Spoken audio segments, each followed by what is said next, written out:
assunto hoje vai ser sobre Trindade. Muitas pessoas têm dúvidas em relação a isso. Muitos ficam em parafuso pensando, poxa, Trindade, são três, mas os três são um. Que confuso que é entender isso. Quando usamos a expressão Trindade, é uma contração de triunidade. Na verdade, a terminologia Trindade não está na Bíblia, mas você encontra a realidade da Trindade no ensino e na doutrina bíblica. E, na verdade, você apenas não encontra, como é parte dos fundamentos doutrinários que regem a nossa fé, de um único Deus revelado em três pessoas distintas, que nós chamamos de Trindade. Por exemplo, um texto bíblico que não devemos deixar de colocar aqui. Se encontra lá em Mateus 3, 16 e 17, que retrata o batismo de Jesus nas águas, que foi feita por João Batista. O texto diz: depois de batizado, Jesus logo saiu da água. E eis que o céu se abriu e ele viu o Espírito de Deus descendo como pomba e vindo sobre ele.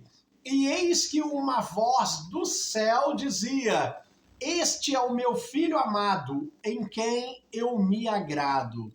Nós vemos aqui as três pessoas: Jesus sendo batizado, o Filho Jesus, o Espírito Santo descendo em forma corpórea de um pombo e Deus falando: eis o meu filho amado. Nós temos aqui uma clara distinção, tanto de ações como de pessoas no mesmo texto. Quando falamos a respeito da igreja, em Atos, capítulo 20, versículo 28, o apóstolo Paulo diz assim aos presbíteros de Éfeso: cuidem de vocês mesmos e de todo o rebanho no qual o Espírito Santo os colocou como bispos para pastorearem a igreja de Deus, a qual ele comprou com o seu próprio sangue. Quando vemos a bênção apostólica, por exemplo, o apóstolo Paulo diz assim em 2 Coríntios capítulo 13, versículo 13: a graça do Senhor Jesus Cristo, o amor de Deus e a comunhão do Espírito Santo seja com todos vocês.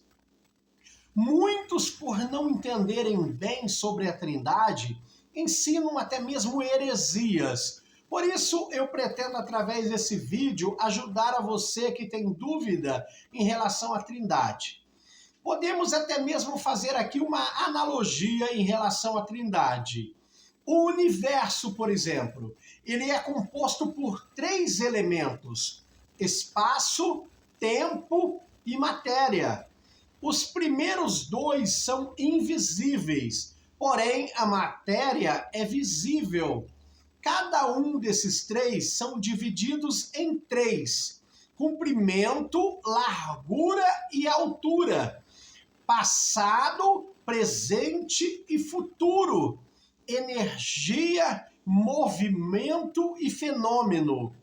Comprimento, largura e altura são separados e distintos um do outro. Portanto, são um, pois cada um é o todo. O comprimento contém todo o espaço, assim como a largura e a altura. O mesmo acontece com o tempo. Passado, presente e futuro são distintos um do outro, portanto, cada um é o todo. Aqui, mais uma vez, dois deles, o passado e o futuro, são invisíveis, ao passo que o presente é visível. Vamos analisar o homem, o ser humano. Ele foi feito segundo a imagem de Deus, Gênesis 1:27, que diz assim: criou Deus o homem, a sua imagem. A imagem de Deus o criou, homem e mulher o criou. O homem é formado de três elementos: corpo, alma e espírito. dos quais, mais uma vez, dois deles, a alma e o espírito, são invisíveis, enquanto o corpo é visível.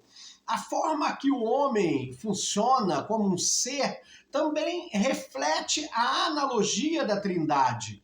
Cristo não era o próprio Pai.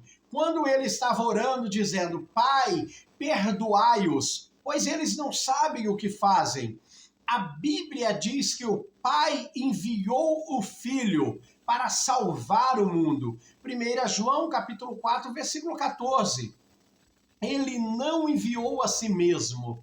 O próprio Cristo nos diz em João 14:10, não crês tu que eu estou no Pai e que o Pai estás em mim? As palavras que eu digo, não a digo de mim mesmo, mas o Pai que está em mim é que faz as obras. E eu rogarei ao Pai, e ele vos dará outro Consolador, para que fique convosco para sempre. O Espírito da verdade que o mundo não pode receber, porque não o vê e nem o conhece, mas vós o conheceis, porque habita com vós e estará convosco. Evangelho de João 14, versículo 16 e 17. Isso deixa claro que o Pai, o Filho e o Espírito Santo são pessoas distintas, porém unidos em um só propósito. Muitos não conseguem entender isso. Ninguém entende Deus. Eu vou dar aqui um outro exemplo além do tempo e do espaço. Quando um homem se casa, a Bíblia diz que agora são uma só carne. São duas pessoas, um homem e uma mulher. Porém, através dessa união, a aliança do casamento os torna uma só carne. No texto de Marcos, capítulo 10, versículo 8, diz assim, Jesus falando sobre o casamento. Por esta razão, o homem deixará pai e mãe e se unirá à sua mulher, e os dois se tornarão uma só carne. Assim, eles já não são mais dois, e sim um. Espero ter te ajudado a entender mais sobre a Trindade. Um forte abraço e até o próximo vídeo.